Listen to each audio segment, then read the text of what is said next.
Setelah ketujuh tirta Saptagangga terkumpul, akhirnya rombongan kembali ke situs untuk mohon petunjuk kemana tirta itu dibawa. Karena kelelahan, rombongan akhirnya bermalam di situs. Pada tengah malam, salah satu rekan dalam rombongan terbangun karena merasa dilangkahi oleh makhluk hitam tinggi besar seperti buto ijo. Oleh makhluk itu, rombongan diperciki tirta. Rombongan pun sembahyang bersama-sama dan mendapat petunjuk agar bergegas melanjutkan perjalanan. Tirta Saptagangga seperti menunjukkan arah kemana tirta itu mesti dibawa. Seperti dituntun oleh kekuatan gaib, rombongan ini pun terus berjalan ke suatu tempat yang belum tentu diketahui keberadaannya. Nah, akhirnya kita kembali ke situs. Nah, teman-teman yang kita ajak itu saat itu merasa ya kelaparan karena satu hari satu malam tidak makan, tidak minum. Karena namanya hutan di sana itu ya kita untuk mau beli makanan susah itu, nggak ada warung soalnya. Jadi di perjalanan kita menemukan jajan itu, berupa jajan di perjalanan itu aneh sekali. Kok ada yang menaruh jajan di jalanan tuh. Nah, jadi kita ambil. Jadi teman-teman ini yang kita ajak itu ya karena kelaparan ya dicari dimakan dimakan. Nah, akhirnya kita tuh bisa melanjutkan perjalanan sampai kembali ke situs pada saat itu tuh. Jadi kita bermalam kembali ke situs.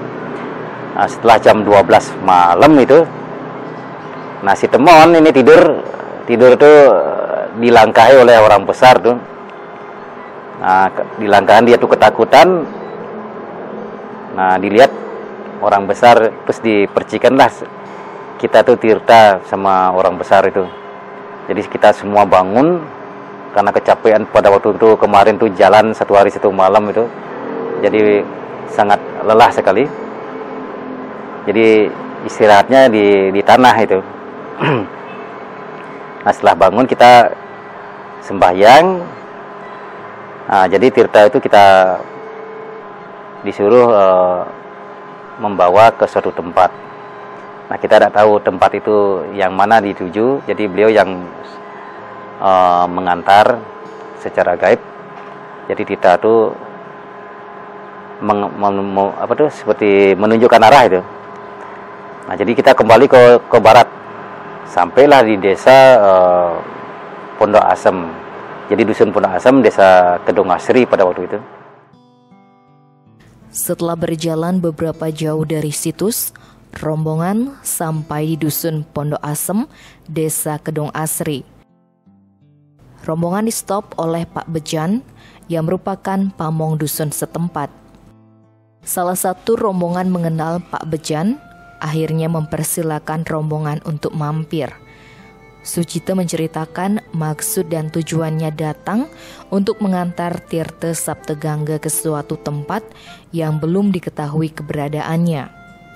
Atas petunjuk gaib, Sucita diminta untuk datang ke sebuah pulau kecil di tengah hutan rawa-rawa. Tempat ini dikenal sebagai hutan larangan dan angker. Juru kunci tempat itu, Mbah Min, mengatakan selain angker, tempat itu pernah menyelamatkan masyarakat sekitar.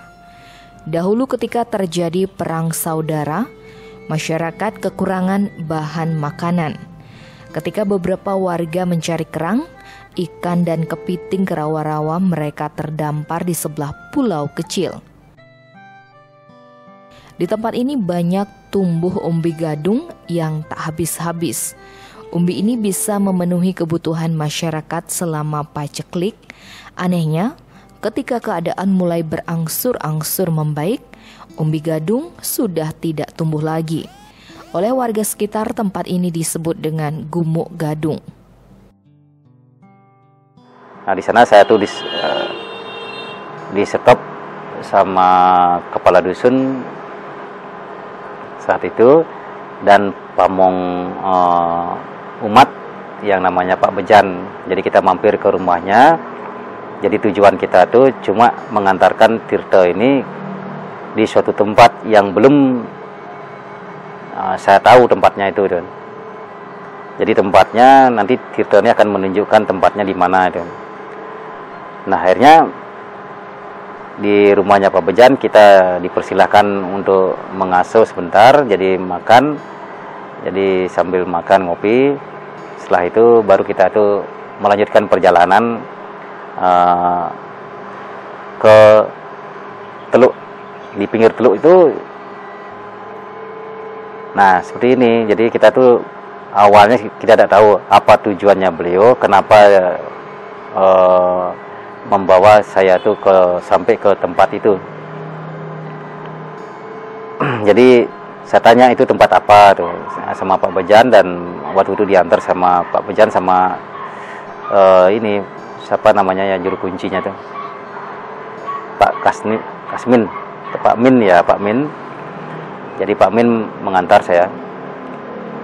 Jadi sebenarnya itu tempat di mana dulunya itu masyarakat di desa tersebut tahun 65 sangat gawat-gawatnya. Itu paceklik yang luar biasa. Jadi yang untuk makan seperti padi, beras itu tidak ada. Untuk makanan sehari-hari itu susah.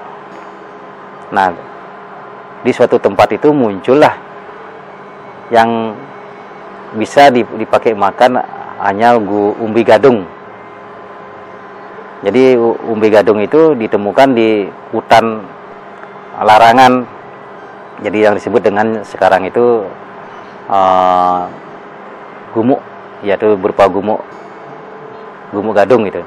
Sekarang sudah kita bangun candi itu. Nah itu